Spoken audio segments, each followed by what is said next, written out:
Alright, phone overheated. Cooled it down. So I literally got blasted, and I could basically see. I felt like I could see the jolt go right through my heart. Because what happened was my son he had this fence, electric fence, and a gate made from flat wire, flat braided stainless steel embedded tape, half-inch tape, and one piece of that. I've said this before, but I'll just repeat it real quick. One solitary strand of that wire was sticking out.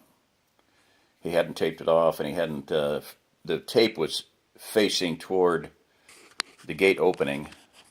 Anyway, he angled it over a little bit. He hopped through. He's skinny.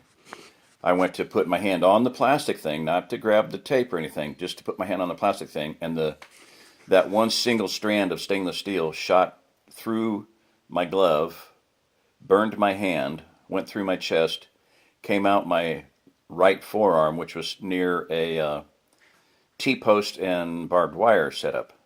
And it was snow on the ground. I had boots on, but that did not give me enough insulation. So it went from, well, it would have been maybe worse or better. I don't know.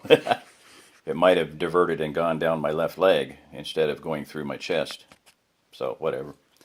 I did have insulation on my feet, and the electricity went to nearest ground, followed the course of least resistance to nearest ground, and that was through my heart to the other side, come out right through a heavy Carhartt coat, long sleeve shirt, and all that good stuff, and out to get down to ground through the T-post. So anyway, learn from other people's mistakes.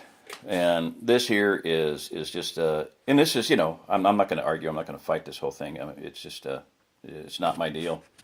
I'm just helping out. So is it my fire? No, not really.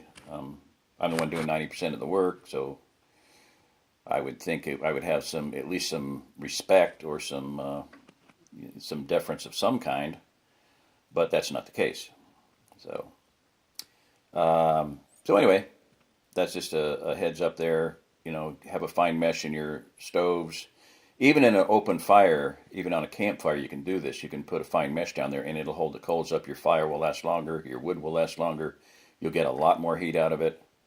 Like I said, a good stainless steel rig down in there. If this was down in there about 2 inches down the left side, across the bottom and up, a fine mesh, some kind of stainless steel, let's say 1/4 inch gap, it would act as a reflector because the actual stainless steel is going to reflect like insulation. It's going to reflect. It's going to act as an insulator and a reflector, and it's going to reflect the heat up into the main stove area, which is where the heat gets transmitted. So anyway, that's I think about all for now. But I just wanted to fill in some of the things that I had kind of wanted to say there. And then just a few thoughts on application. Okay. You can kind of take that as a commandment, Thou shalt not mess with another man's fire. Don't mess with his life. Don't mess with his, we're called upon to help each other and to advise and to even to remonstrate, admonish, rebuke if necessary. So I had my say on this issue, and that's it. I'm not going to make a big deal out of it. If someone wants to dump half their wood down into the ash pit and let it burn up and throw it outside. Some people I've seen them, there's people that will not use an upper damper. And there's people that just, when they clean the coals out, when they clean the ashes out, they clean the coals out. They'll throw out a whole bucket full of live coals. So here's one thing. I did want to say this. A laser gun. Let me go get it. All right, class has been moved a little bit.